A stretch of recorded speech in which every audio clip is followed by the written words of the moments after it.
Today is Thursday, October 3rd, 2019. Roland Martin here, broadcasting live from MGM National Harbor in National Harbor, Maryland, site of the Leaders and Legends Award ceremony with the Capital National Minority Supplier Development Council. We got a packed show today. First of all, from here, I'll be talking with the Lieutenant Governor of Maryland. I'll be asking him about the HBCUs and that funding settlement. Also, Marilyn Mosby, of course, State's Attorney in Baltimore. She is one of the honorees here as well, and so we'll chat with her. But on today's show, Donald Trump asked China to investigate the Bidens. This man does not care about the Constitution. We'll break that thing down. Also, lots of conversation about the judge yesterday who hugged Amber Guyger. Now we are hearing that she actually led Amber Guyger to Christ. Was that something that she should have done? I can't wait to talk about it with our panel.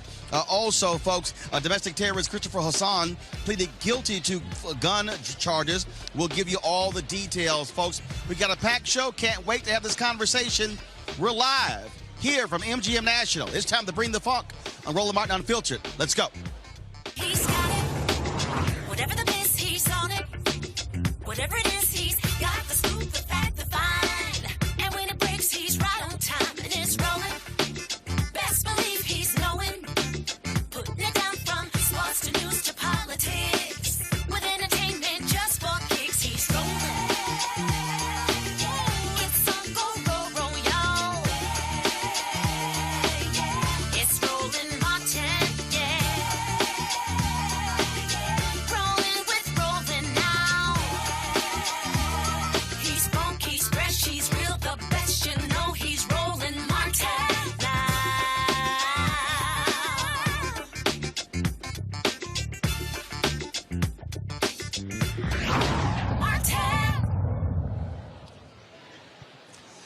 All right, folks, Roland Martin here, broadcasting from the Leaders and Legends Awards with the National Minority Supplier Development Council, the, of course, D.C. region here. We'll be chatting with the leader of that as well as some other guests from here. But first, let's talk about what's happening in the nation's capital. Donald Trump continues to ask foreign governments for their assistance to investigate a campaign rival. Today, he publicly called on China to investigate Joe Biden and his son Hunter.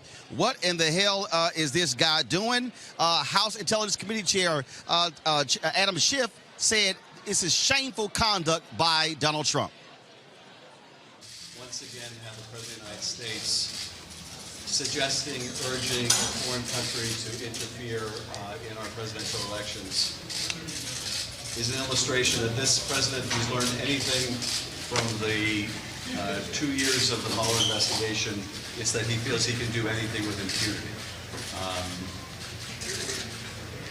President of the United States encouraging a foreign nation to interfere again to help his campaign by investigating a rival is a fundamental breach of the president's oath of office.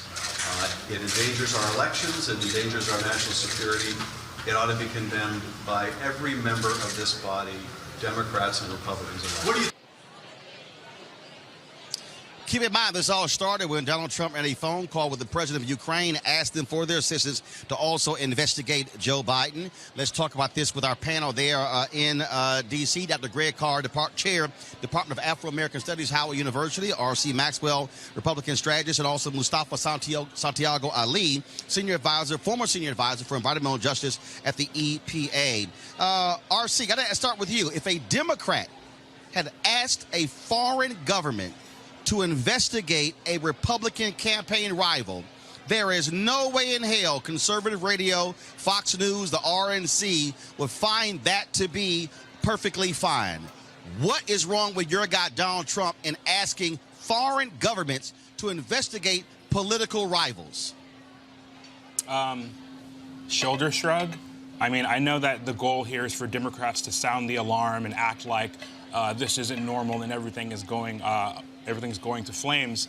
However, Donald Trump has said since last year, hey, I really think Ukraine should take a look into the corruption that I've heard about, Biden. I really think China should take a look into XYZ. So he's been calling for this publicly for a long time. The Democrats are acting like this is an important... where's... Let me finish. There is I'm almost no done. proof. I'm almost done. The Democrats are acting like impeachment now is a big issue because right before we were talking about this, we were talking about reparations and Epstein. So what you see is Democrats wanting to pivot away and weaponize outrage once again and act like impeachment is something that the Americans want to see. Reparations in Epstein? No. This is Donald Trump asking foreign governments to investigate a political rival. Are you saying you're perfectly fine with that? I'm perfectly fine. I want my president pressuring foreign governments to divulge information about corruption that they know, whether the corruption is a Democrat or a Republican. So yes. Do you not want your president pressuring foreign governments and asking for them to divulge information about corruption? Do you know our government? That's very interesting, Greg Carr. Greg Carr, that's very interesting because it was Joe Biden when he was vice president who called on Ukraine, Greg, to fire the prosecutor because the United States and all of the Western governments, the IMF and others felt that that prosecutor was not prosecuting corruption. So now all of a sudden, Republicans, so this is what I'm trying to understand, Greg. You hear RC say, oh, I want my president doing this, yet they are criticizing Biden because that's what he did, which was also not just him, but all of the West who were saying this guy was not investigating corruption. Yeah, well, Roland, I don't necessarily have a dog in this fight. I think it's very amusing, really. But what I really think is this is why all public schools and private schools should have basic civics in their curriculum, beginning in elementary school. You take a presidential oath of office, and senators and congresspeople take an oath of office to protect and defend the Constitution of the United States. And Donald Trump is doing, I think this is one area where he's not crazy. Hold on, Greg, don't leave the last half off. Against all enemies, foreign or domestic. Foreign or domestic. Go ahead. Right. Well, no, you're right, Roland, and that's why I say I don't think Trump is being, in this particular instance, that he's being crazy. He's playing the only card he has, and he's relying on the partisanship in the current political climate we have for the Republican Party to basically show that they don't give a damn about any piece of paper, U.S. Constitution or any federal law. Donald Trump realizes that he has committed an offense, a breach of his oath of office, and that by any playbook, this is like a mathematical equation. I don't care what your political party is, this would constitute a high crime and misdemeanor. So his only play is to try to normalize it by getting on television now and go extremely absurd, calling every country to investigate domestic issues in the United States. Now, I say all that to say this. When I said I don't have a dog in this fight, what I'm saying is what's being tested now isn't a D or an R. It's the basic notion of separation of powers. It's the basic idea that there is a constitutional form of government in this society that's bigger than any political party. And what we see right now is a structural failure. Now, the question becomes what happens in the wake of that structural failure. And it's very interesting now because if the shoe were on the other foot, I expect that both sides will be calling for an impeachment, but I can't say that for sure. The only other thing I would say is the only side that's been tested in this regard is the Republican Party, because when it was Richard Nixon, the Republicans came around to support impeachment. When it was Bill Clinton, you had some Democrats that said he should be impeached. But in this case, they've been lockstep, and I think they're probably going to march the U.S. Constitution right off the cliff that it's probably been teetering on for the last 200 years. Mustafa, what is quite interesting, again, is to look at the so-called party of law and order, say it's perfectly fine what Donald Trump is doing. And then what we had is they were hiding the actual full transcript. What was released wasn't the actual transcript. That was a partial understanding of the transcript. But to Greg's point, right, he wants to normalize this. He wants to say, oh, no, it's perfectly fine because this guy has no problem with foreign interference in a U.S. election to help him. Well, I think the president actually needs foreign assistance to be able to feel that he can be competitive. I mean, if you're going to be real about it, and all due respect to the other panelists, but I didn't hear the president asking, Russia to go out and look in a different way than they did. And then the founders were very clear about this in the sense of making sure that there were not a foreign government interfering in our elections, and that's exactly what this is about. And unfortunately, what we are moving toward is an autocratic system of government. I've heard people use the word dictatorship. And the president wants to have full power. He does not want to have checks and balances, which every other president has followed since the founding of our country, because he knows that if there were truly checks and balances, and what we really have to do, as the professor said, is that as we're moving forward, folks are going to have to strengthen this process so that when folks are doing these types of egregious behaviors, that there's actually repercussions for these types of things. So what's interesting to me, RC, again, so you don't care. So you don't care if Donald Trump asks Ukraine or China or Putin or Russia to investigate rivals, when in fact there's absolutely zero evidence. There is zero evidence of corruption of Hunter Biden or Joe Biden. I think that's a separate discussion, but I think that there is obvious evidence of corruption. No, that is the discussion. Yeah. So that's the discussion. Okay, well, Joe Biden literally pegged money, federal dollars, to whether or not Ukraine would fire a prosecutor who was investigating a company his son was working for. He wasn't investigating. That's the He whole wasn't point. investigating. RC, that is a lie. RC, That's the okay, investigation, Roland. that is a lie. No, it's a lie. It has been reported and proven. That is a lie. So you're You telling are me- promoting a lie. I am. So you're telling me the clip where Joe Biden literally describes exactly what I just talked about on camera, you're telling me that's what? Is that a lie as well? No. What Is Joe that a lie as well? what Joe Biden did was, what Joe Biden did as vice president, along with the International Monetary Fund and numerous other Western governments, they said this Ukrainian prosecutor was refusing The same to actually IMF that got investigate busted for corruption which time is and time why again? they want. The same IMF that's known for Which is why being they one of wanted the most this guy corrupt out. international entities. The Oh, IMF is now is, the IMF.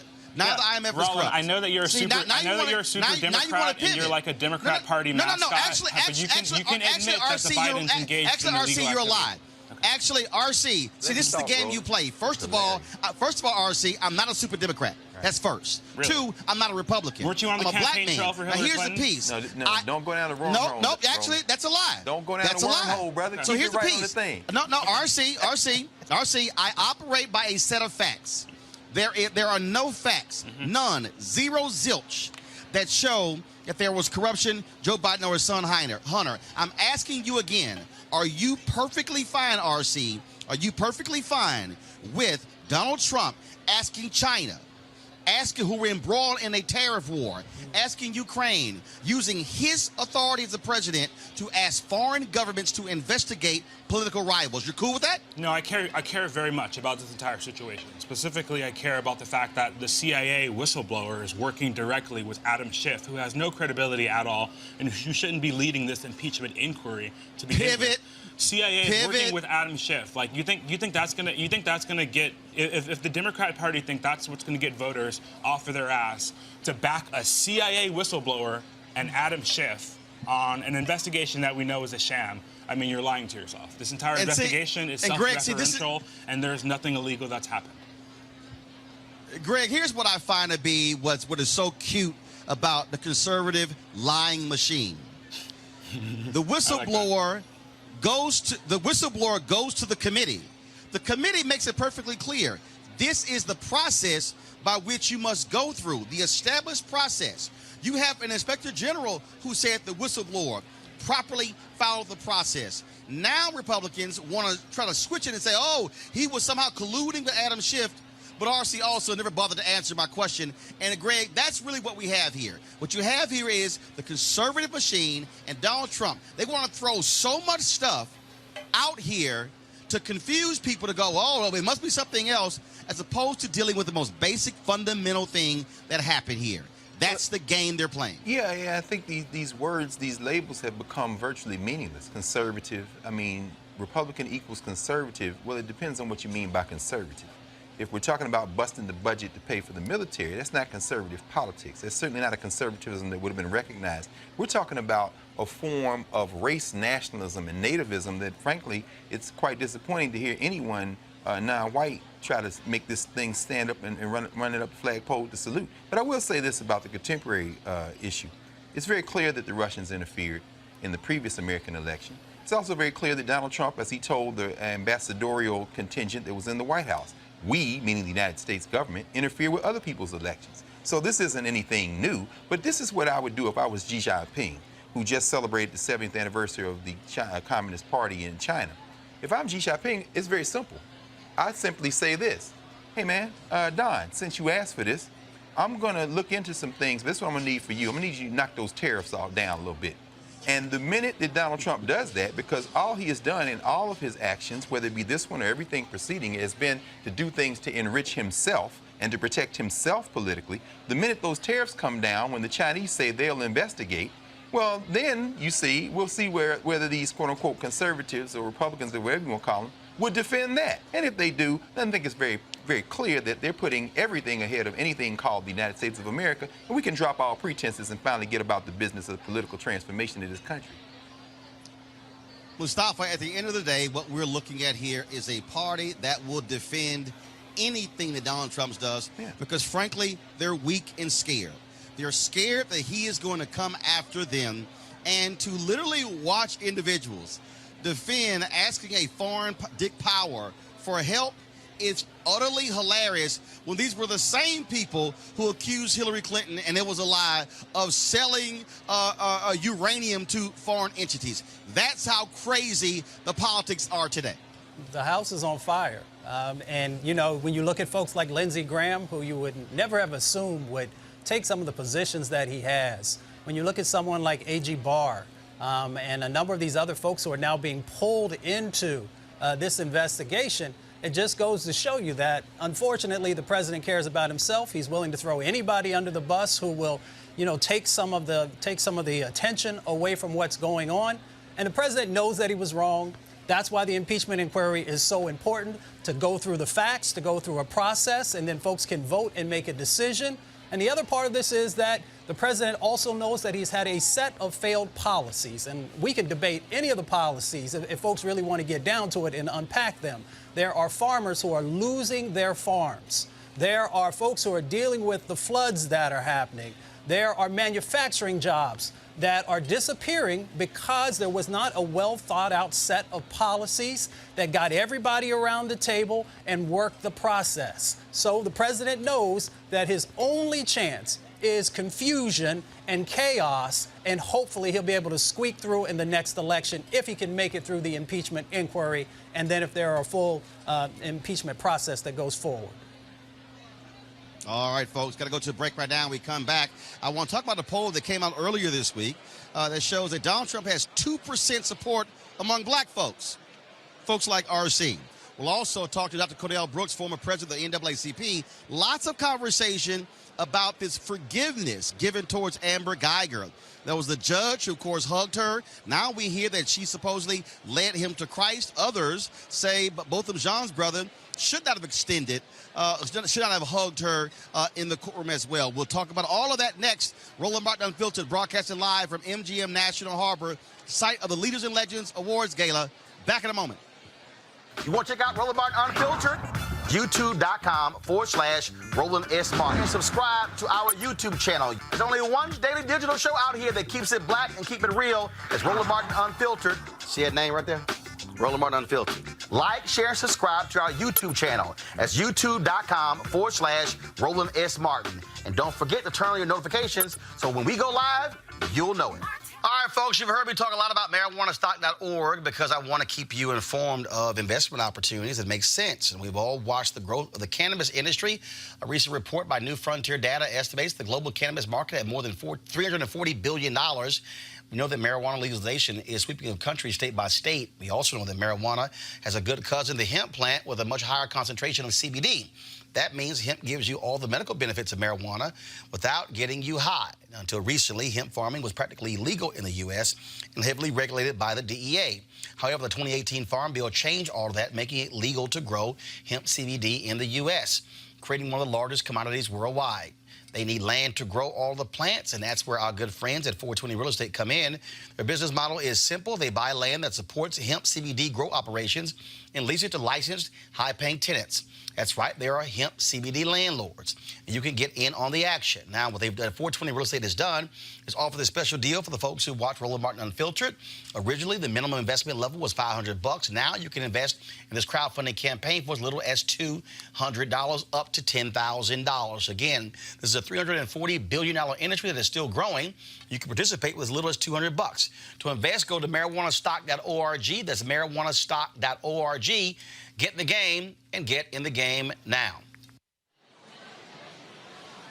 All right, folks, social media has been on fire talking about, of course, yesterday's decision by jury to give 10 years to Amber Guyger, but that's not really what folks have been focused on. That is a couple of things that took place where the judge in that case came off the stand, embraced Amber Guyger, and handed her her Bible.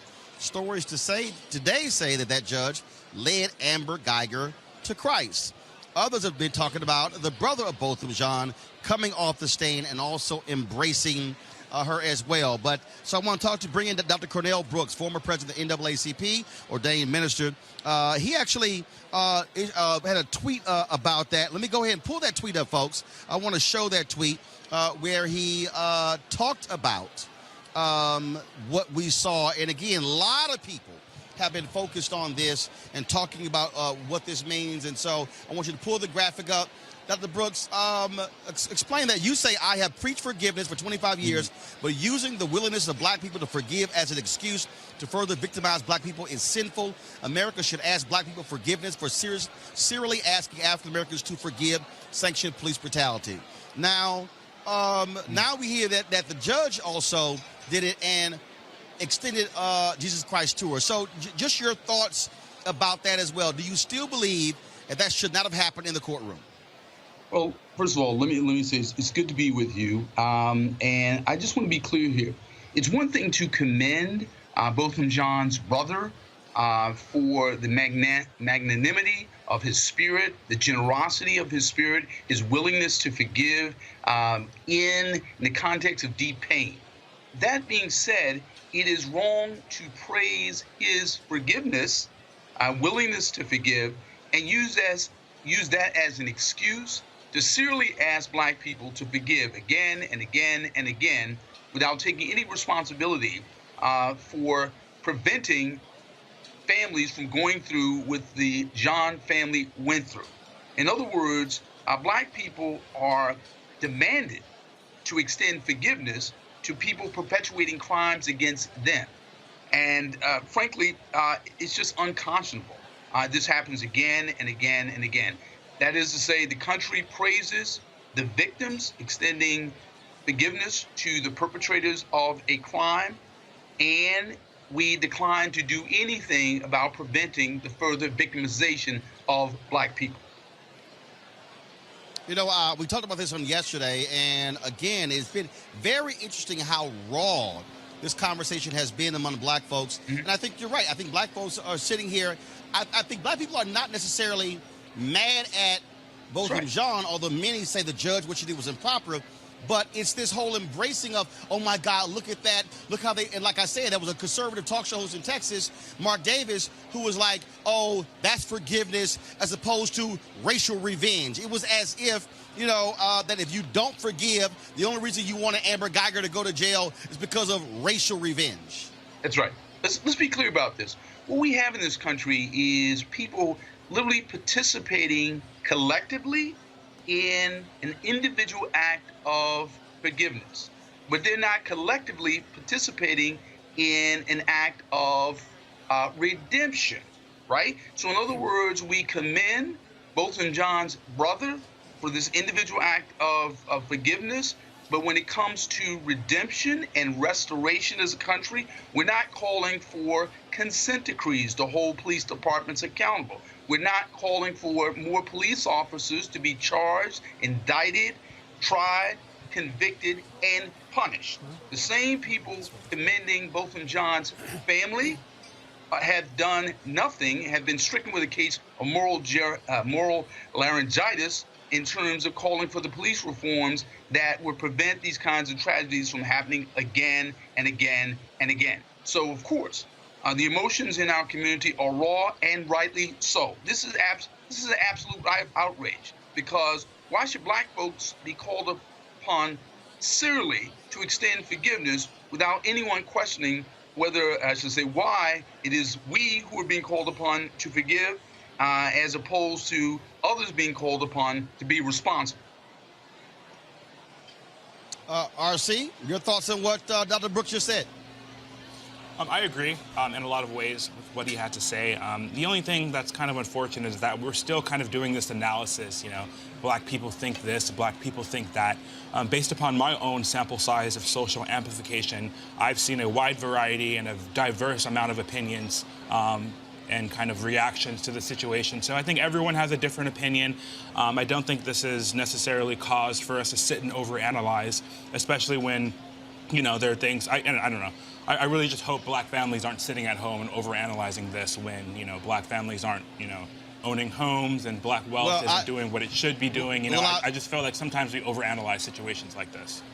Well, actually, I think that I'll say this here. My social media platform is a hell of a lot bigger than yours. And so if we look at, I got 2.5 million followers, and I can tell you there's been a whole host of reaction to this. Yeah. Folks have been talking about it. And Greg, black people can do multiple things at one time. We can analyze this and also care about home ownership.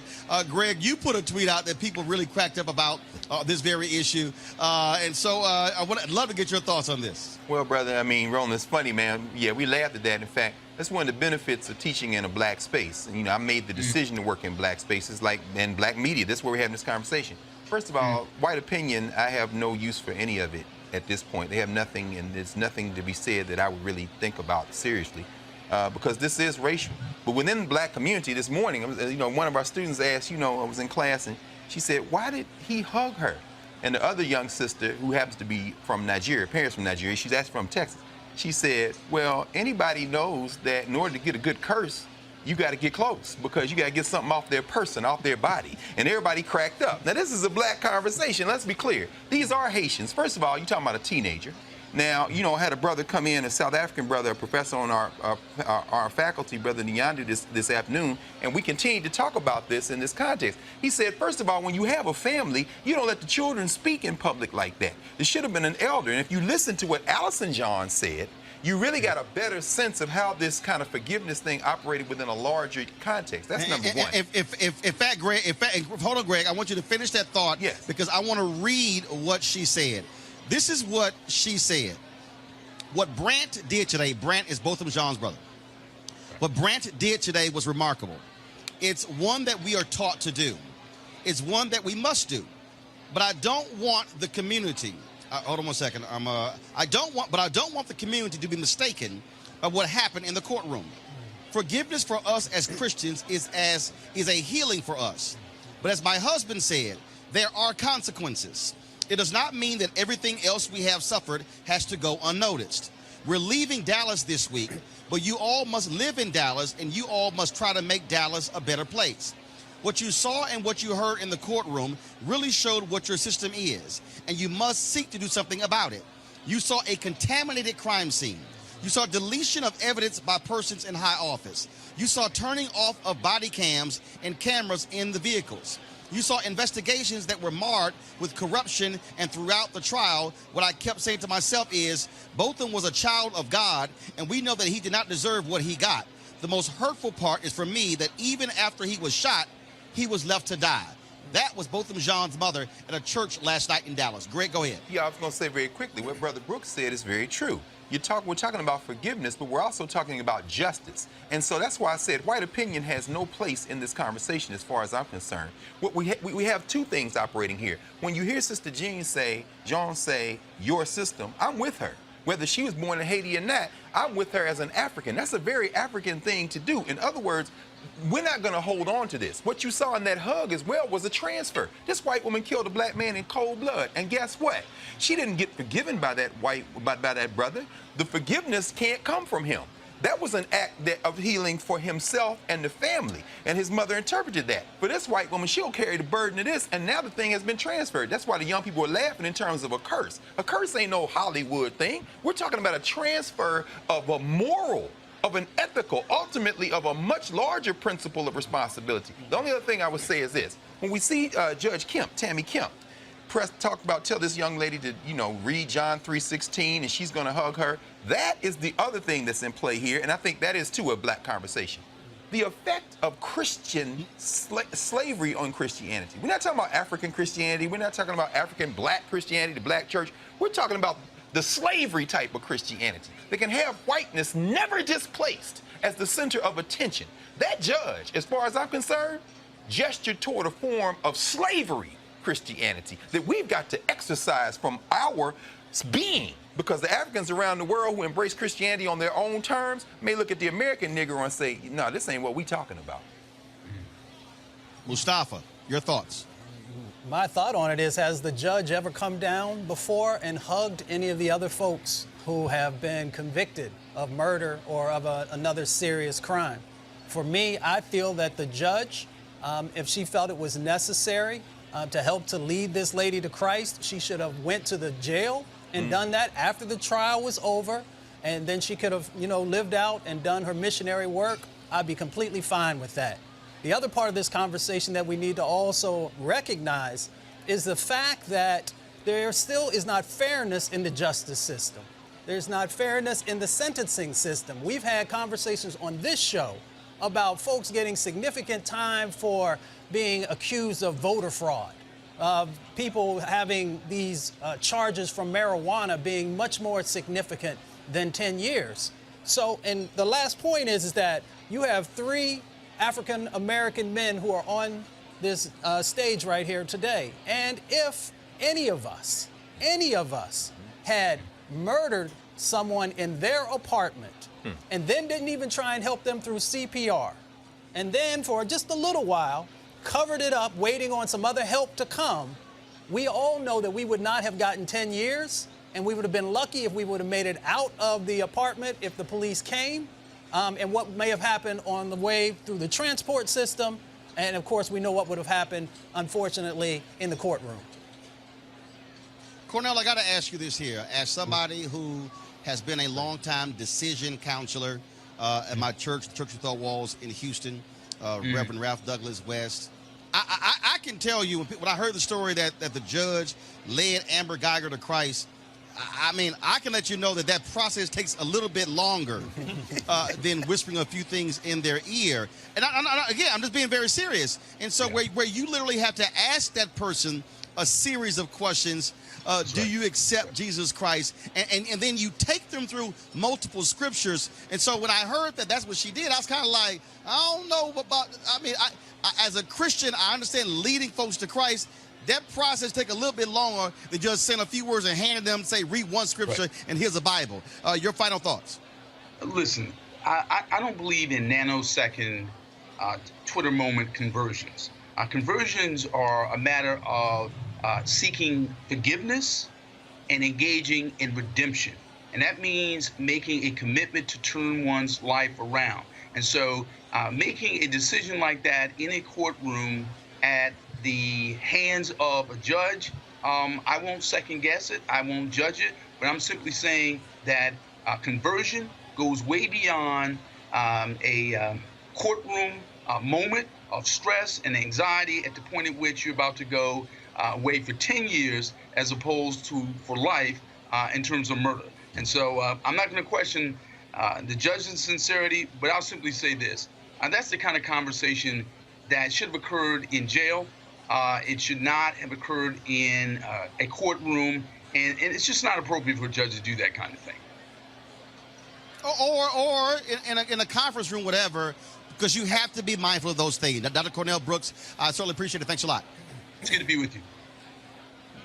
All right, coming up next, Donald Trump is polling among 2% among black people. We've got one of them right here on the set. He can explain why. Coming up next, Roland Martin Unfiltered. You want to support Roland Martin Unfiltered? Be sure to join our Bring the Funk fan club. Every dollar that you give to us supports our daily digital show. There's only one daily digital show out here that keeps it black and keep it real as Roland Martin Unfiltered. Support the Roland Martin Unfiltered daily digital show by going to RolandMartinUnfiltered.com. Our goal is to get 20,000 of our fans contributing $50 each for the whole year. You can make this possible. RolandMartinUnfiltered.com.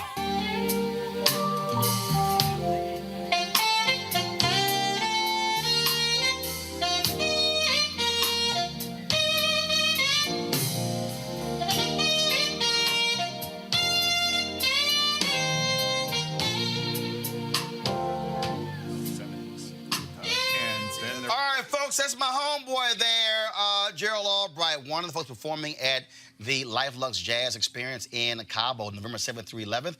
I'm going to be there as well. Weekend-long event held at the Omnia Day Club in Los Cabos, nestled on the Sea of Cortez in Los Cabos, Mexico. Folks, it's going to be an amazing time over those 4 days. We're going to have lots of great food and drink and golf and spa, health and wellness, you name it. The second annual Luxe Jazz Experience. Of course, some great people, entertainers are going to be there. Comedian Mark Curry, Gerald Albright, Alex Bouillon, Raul Madon, Incognito, Pieces of a Dream, Kirk Whalum, Average White Band, Donnie McClurkin, Shalea, Roy Ayers, Tom Brown, Ronnie Laws, and Ernest Quarles. I'll be broadcasting Roland Martin Unfiltered for that Thursday and Friday there as well. And so we want you to be in the house. It's going to be a great time. Go to LifeLuxeJazz.com, LifeLuxeJazz.com for more information. Packages are going fast. You also want to book it soon so your airline tickets are not crazy high. So go to LifeLuxeJazz.com.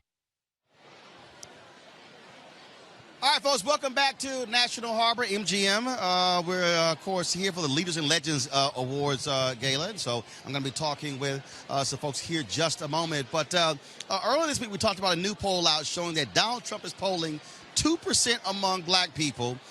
Remember, he thanked black folks for not voting in the last election. And so what does it mean? Can he actually get even higher than that? It was interesting seeing that poll, seeing those poll numbers. He's always touting black unemployment, always saying how much he's done for the blacks. But the question is, will black folks say yes to Donald Trump?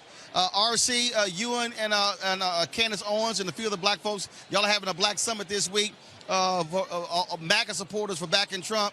Do you actually think Donald Trump has a shot at getting black votes? I'll start out by saying that I'm very dismissive of this poll and how credible or legitimate it is. You saw from 2016 and even from 2018 that polling continues to be not a legitimate way to kind of analyze elections. Now, beyond that, I do think that the RNC needs to do a better job reaching out to the black community, because I think they have a message that should resonate in their community, which is, look, you guys want school choice. I'm sure you're not supporting these full-term abortions, and also the economy is doing well. And I think that's a message that will resonate with black families if they can get their butts to those neighborhoods to do black outreach. But you're talking about the RNC, Greg, we hear RC talk about the RNC and black outreach. It ain't like Donald Trump has actually done black outreach. And again, you can talk about the unemployment rate. I got you. But we also know when that actually started to come down. What we also know is that, in fact, I'm here at the Capital Region of the National Minority Supplier Development Council, Greg. And in the last 2.5 years, Donald Trump has been trying to eliminate the National Minority Supplier Development Council from his budget. Of course. Well, I mean, let's be fair to the President of the United States.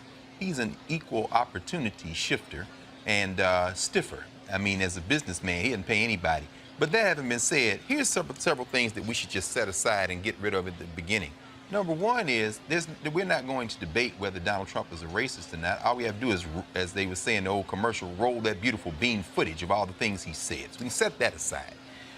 When we look at him in terms of his policies, you're absolutely right. He doesn't just support minority business. He doesn't support business, period. This trade war with China, this foolishness with Wilbur Ross at the Department of Commerce, the way he's crushing. We heard Mustafa walk through what he's doing to the farmers. So we can kind of set that aside. But let's look very specifically, finally, at race and when it comes to black and brown people and policy. When Donald Trump has been running around these last few days, coming unglued and finally getting his strategy of throwing everything against the wall to see what it will stick with this whole notion of foreign interference, one of the things he said day before yesterday was, look at them, they're attacking us because look at our judges. Pause. You've been making this point over and over again. Any black person that would vote for Donald Trump at this point is probably beyond convincing, because they don't understand that it is the appointment, the replacement of the federal bench, that's the single most important thing that's going to impact black lives for the next 2 generations. So anybody black voting for Donald Trump now, when it comes back around and these district court judges and these courts of appeal judges and these Supreme Court judges tear this country apart with a theocratic view of the United States Constitution, those very same American Negroes are going to have nothing to say. You can put that down in black letter, brother. Nothing to say. If I can. There's no Mustafa is response. very interested. There's no response. Hold on 1 second, RC. Hold on. RC, I'm going to come back to you. Yeah, let him, Mustafa please, get let in him this. talk. I want to hear this. But Mustafa, I got to ask you this here.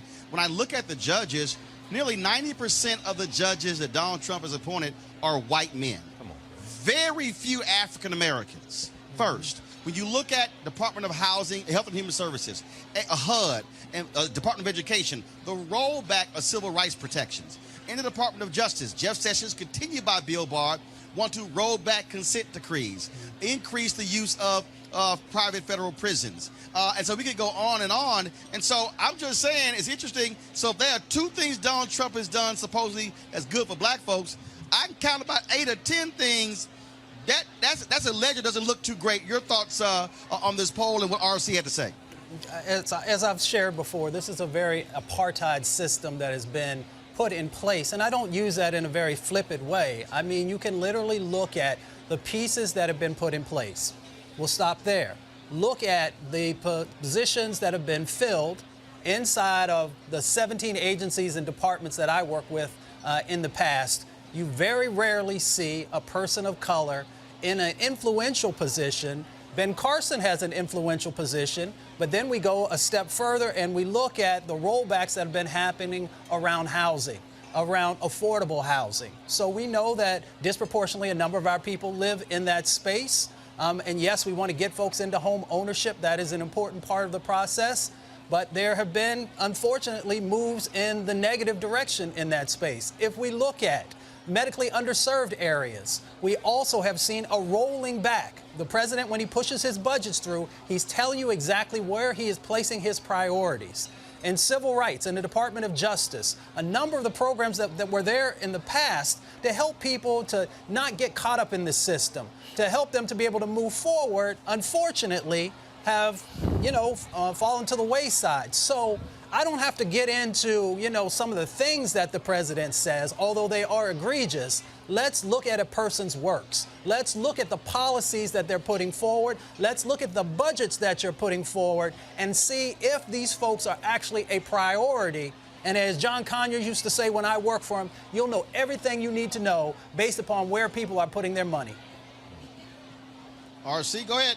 If I can just quickly rebut the fact that Donald Trump's policies has not been policies that favor African Americans, we can start with the Department of Justice, which you mentioned. Yep. President Trump was the one that passed the largest rewrite in Department of Justice history in order to pass criminal justice reform. That we know disproportionately helps the African American community. And just beyond I'm sorry, that, you call it the largest what?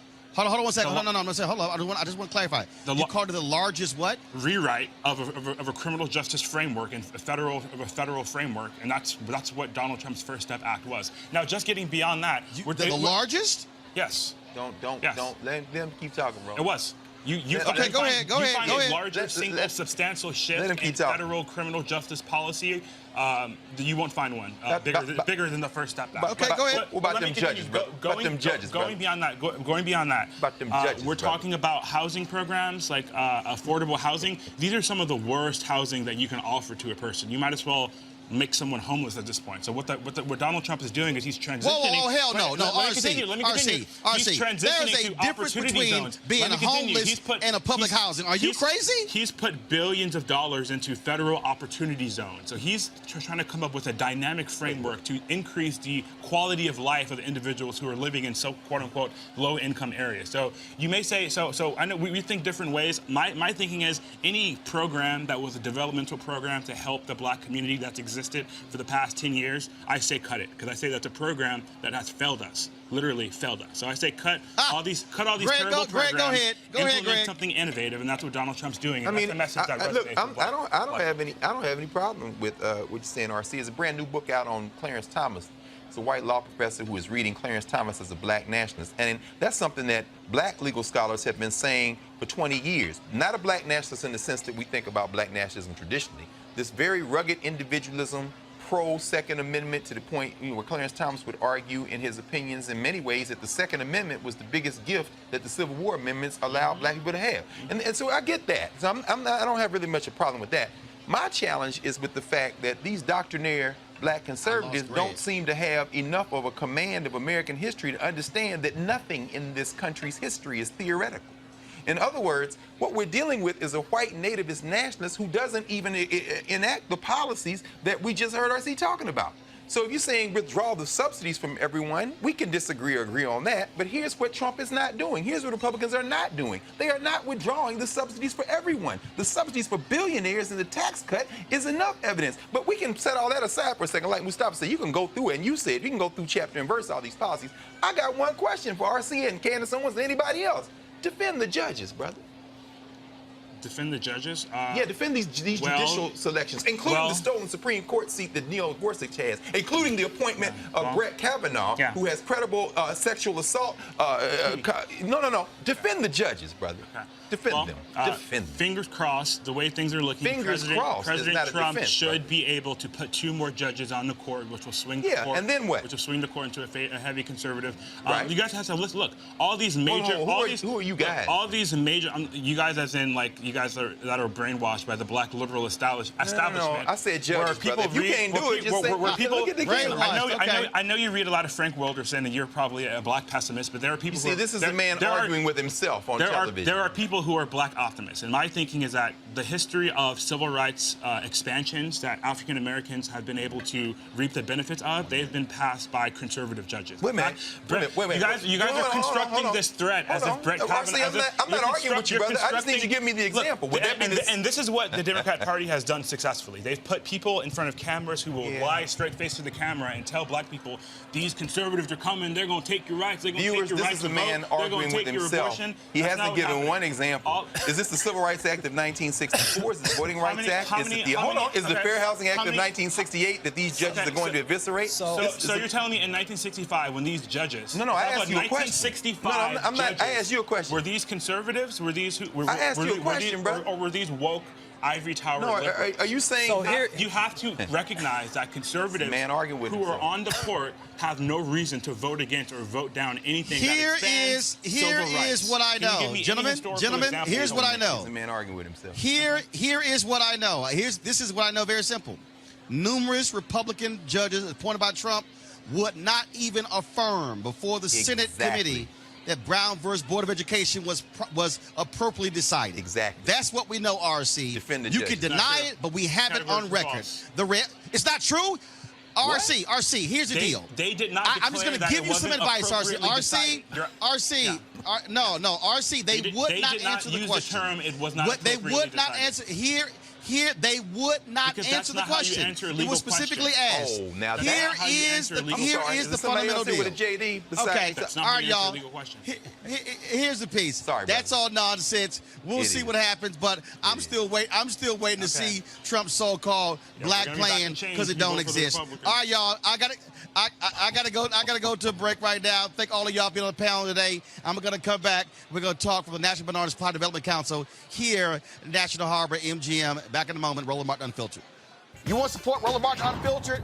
Be sure to join our Bring the Funk fan club. Every dollar that you give to us supports our daily digital show. There's only one daily digital show out here that keeps it black and keep it real as Roland Martin Unfiltered. Support the Roland Martin Unfiltered daily digital show by going to RolandMartinUnfiltered.com. Our goal is to get 20,000 of our fans contributing $50 each for the whole year. You can make this possible. RolandMartinUnfiltered.com. All right, folks, we are here at MGM Grand National Harbor at the gala here. Of course, Leaders and Legends, National Minority Supplier Development Council, the Capital Region. And so we are here for this awards. There are a number of people who are being honored. Lieutenant Governor Boyd Rutherford of Maryland, also Marilyn Mosby, the state's attorney. She's one of the honorees as well. And so in a moment, we'll be talking with both of them. Right now, though, I want to chat with a woman who leads the NMSDC here. How you doing? Okay, how are you? I'm doing great. Let everybody know who you are. Well, I'll tell them. Just in case, I'm Sharon Pender, President and CEO of the Capital Region Minority Supply Development Council. All right, so folks who don't know, what does the National Minority Supply Development Council do? Okay, for the last 47 years, it's been the premier organization in the country that certifies minority businesses for the supply chain of corporate members in this country. And so when we talk about that, I mean, what does that impact on African Americans? Well, let's talk about why it was even created. Created on the heels of the civil unrest of the 60s, and it was the thought there was to make the private sector accountable for its minority spend. Because you hear about government contracts and some of that is done by regulations, et cetera, but it was a way of being able to penetrate corporate spend. And so what we're looking at now is that y'all have been, frankly, fighting for your survival, though. Especially with this administration, folks trying to cut it out of the budget. Yeah, particularly our council also has 2 MBDA centers. We have the only federally funded federal procurement center in the country. We also have the MBDA Center for Washington, D.C. And those funds were threatened. And we spend a lot of time on the Hill in terms of making the case for that. And one of the things that people don't realize is that when we talk about being able to access these federal contracts, African Americans have been shut out for a long time in corporate America. And so when you look at black businesses, they have been able to, frankly, grow and thrive largely being able to access federal, state, county, and city contracts. Absolutely. And quite frankly, if you look at the programs, it was built on the backs of blacks. And unfortunately, you know, I'm talking 47 years later, the issues are still the same, the problems are still the same, but now the pie is divided and double divided for other ethnic minorities. And so, moving forward, I mean, what should our audience, what should they be talking about, what should they be focusing on, what help do you need from them when it comes to this particular issue, you know, and trying to make sure that Supply Development Council is still around? And unfortunately, we're still having the conversation, and that's why it's still viable. But I think the difference is going to be the fact that the numbers are now switched. When we look across America and we look at the changing and the minority population becoming the majority, and you look at particularly African American women are the fastest growing segment in terms of entrepreneurship, right? Then you're going to have to do something about the numbers. And so often people don't pay attention until it impacts them. And so if it has that economic impact, because our businesses have to survive in order to be contributing to our economy, then we have to pay attention to begin to support those businesses now for the future. All right, then. How can folks reach out to you if they, let's say, so first of all, are businesses a part of the council? Do they become members? How do they get involved? The council, all across the country, I'm one of 23 across the country. We are individual 501c3s, and so the members are our corporate members. But in this market, you know, we have federal, state, and local government as well. And suppliers, which are minority businesses, are a part of it in terms of from that perspective, but it's primarily made up of those corporations. All right. Well, actually, I'm going to be in Atlanta in a couple of weeks doing an event there. I heard you were. I saw that. Yep, and so that's our national conference, and so we're looking forward to that as well. All right. Well, we certainly appreciate it. And, of course, you have the Leaders and Legends Gala here. And, of course, there are a number of honorees here. Mm-hmm. And so why is it important to also represent them, showcase them to this audience? We have the top 100 Minority Business Awards, the only one of its kind in this region, I can tell you. And the reason we do it is that when I started it 12 years ago, people would say to me, well, where are these businesses you're talking about that you advocate? We have such pride around the accomplishments of our businesses. And so they are no longer, you can no longer relegate them to mom and pop. We have very successful businesses with revenues ranging from less than $1 million to over $50 million. And so we celebrate them tonight. All right. Well, look, we're looking forward to it. Glad to be here. I will appreciate it. I know I'm about to chat with, I think, Marilyn Mosby next, or the Lieutenant Governor. And so about to get this show started in a few minutes. We look forward to seeing you in the theater. All right. Thanks so much. Thank you. I appreciate it. Again, folks, Roland Martin here. We had MGM National where this is taking place. And so we're certainly glad to be here. And so in a moment, we're going to be chatting with, again, a couple of more guests on the honorees here at the Leaders and Legends Gala. I'm going to be presenting the award to Marilyn Mosby, so we're looking forward to that. And you heard me make this point. And again, you heard when RC was on. Donald Trump has been trying to cut the budget of this organization. When you talk about how we grow black business, see that's what's amazing. See, on one hand, you can't be out there touting and talking about all of these numbers and talking about how black unemployment has gone down if you're not also touting black folks owning businesses. RC also talked about, the billions Trump has poured into opportunity zones. We also know what we saw in Baltimore, where Under Armour was getting some of those resources. We know doggone well they're not a struggling business, and so they weren't even qualified. They weren't even located in that, but Governor Larry Hogan's office made sure they got it. When you talk about how we've been able to grow as a black community in terms of our businesses, again, let me say it again, on the federal level, it is because we've been able to utilize more fairness on the federal level when it comes to accessing these contracts, when it comes to being able to grow our businesses. There are individuals in this room who've been able to grow their businesses doing 20 and 30 and 50, $100 million when you talk about the size of those businesses. That means employing African Americans as well. And so we cannot act as if this is not a big deal. It is a big deal. It is extremely important because we have to make sure that corporate America is doing right by us when it comes to our dollars. There are folks out there who want us to spend our dollars with them, but do they want to reciprocate to ensure that black businesses are being able to get those contracts? That's why we must continue to do what we do. That's why we must continue to press this issue and not allow Donald Trump and his administration to slash the budget. In fact, we should be increasing the budget here. But let me also say this when we talk about where we are. I keep telling you about 2043 and where we're going in this country when it comes to this nation becoming a nation majority people of color. What we do not want to see is a nation like South Africa where white folks are 9% of the population yet can own 72% of the land, that control the mines, that control the resources, that control the dollars. That is the issue. And the thing that's also important for us as African Americans that we have to confront and deal with.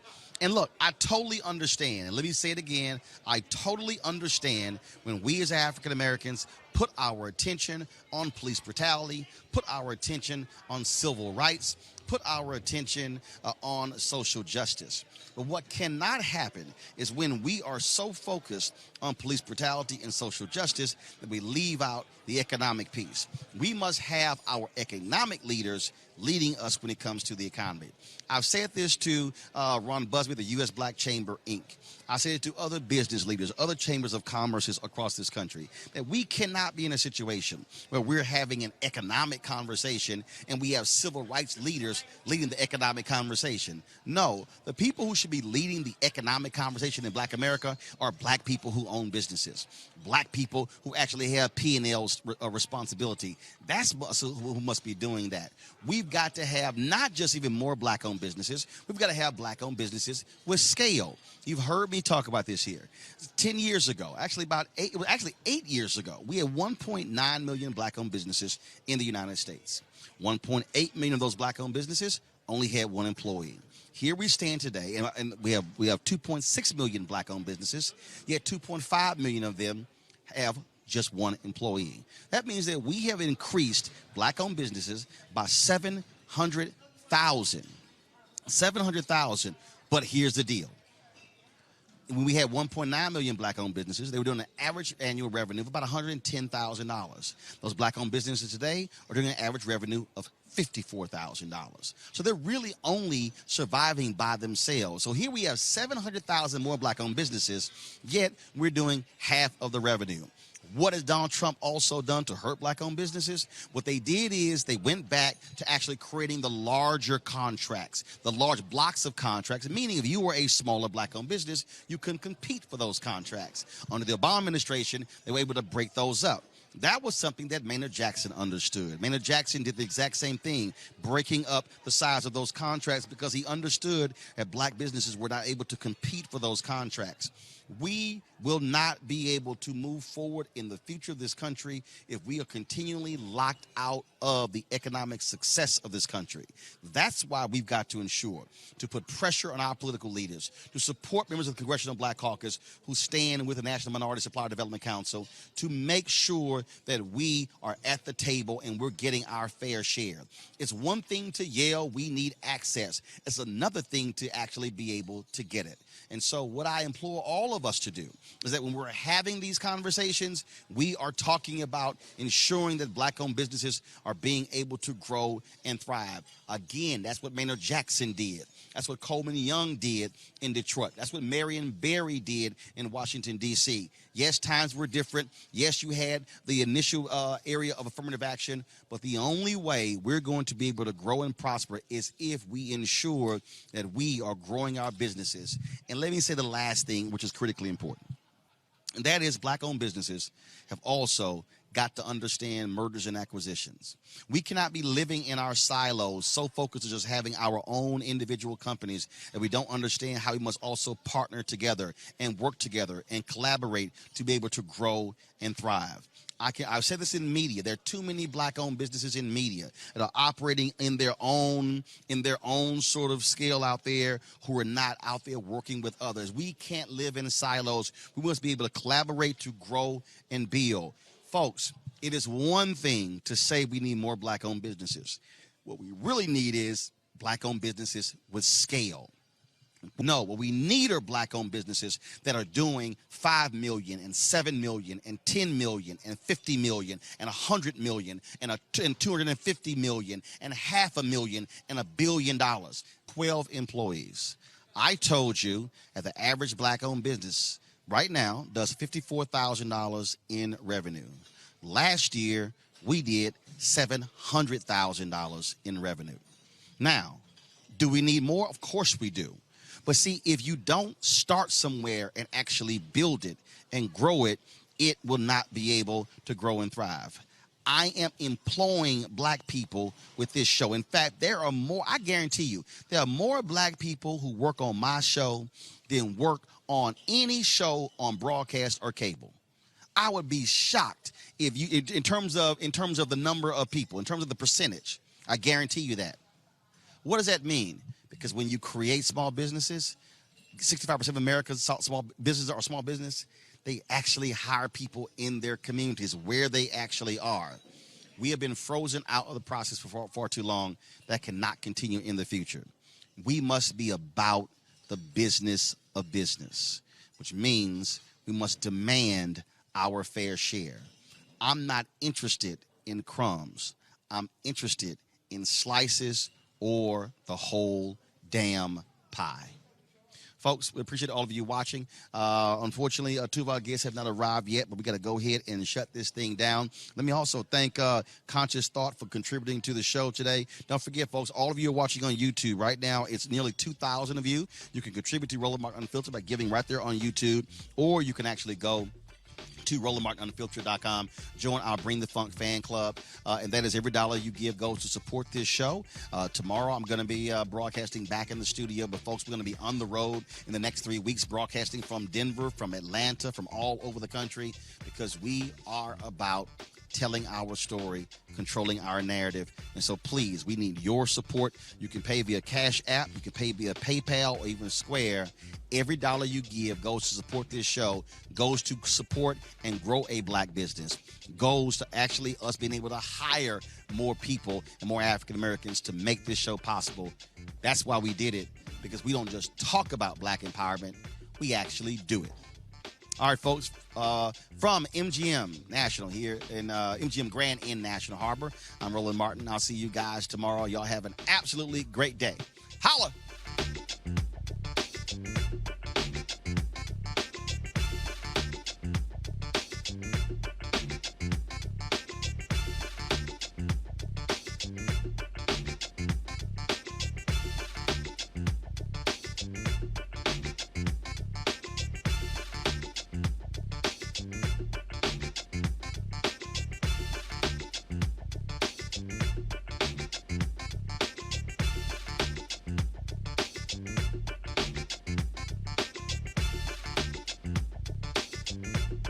You want to check out Roland Martin Unfiltered? YouTube.com/Roland S. Martin. And subscribe to our YouTube channel. There's only one daily digital show out here that keeps it black and keep it real. It's Roland Martin Unfiltered. See that name right there? Roland Martin Unfiltered. Like, share, and subscribe to our YouTube channel. That's YouTube.com/Roland S. Martin. And don't forget to turn on your notifications so when we go live, you'll know it. You want to support Roland Martin Unfiltered? Be sure to join our Bring the Funk fan club. Every dollar that you give to us supports our daily digital show. There's only one daily digital show out here that keeps it black and keep it real. It's Roland Martin Unfiltered. Support the Roland Martin Unfiltered daily digital show by going to RolandMartinUnfiltered.com. Our goal is to get 20,000 of our fans contributing $50 each for the whole year. You can make this possible. RolandMartinUnfiltered.com. This is Diala Riddle, and you're watching Roland Martin Unfiltered. Stay woke. This is Director X, the director of Superfly on the red carpet, or the black carpet, and you're watching Roland Martin Unfiltered. Yo, what up, y'all? This is Jay Ellis, and you're watching Roland Martin Unfiltered. Hi, I'm Chaley Rose, and you're watching Roland Martin Unfiltered. I'm Lex Scott Davis, and you are watching Roland Martin Unfiltered. Hey, what's up, y'all? It's your boy Jacob Lattimore, and you're now watching Roland Martin right now.